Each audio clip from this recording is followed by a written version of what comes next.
So welcome for today's class of English grammar. This is for class 9th English grammar.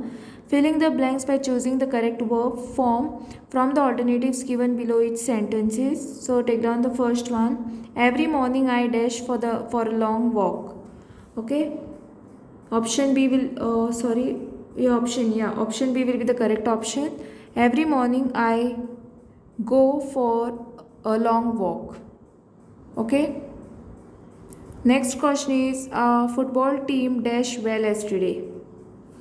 Football team played well yesterday.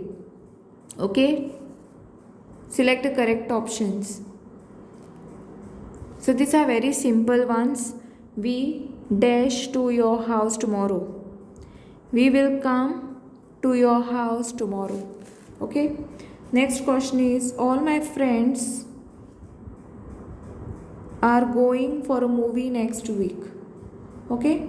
So I hope you have understood how to fill in the blanks by choosing the correct verb form, and thanks for watching. And don't forget to like, subscribe my channel and share with the friends. Press the bell icon for more updates.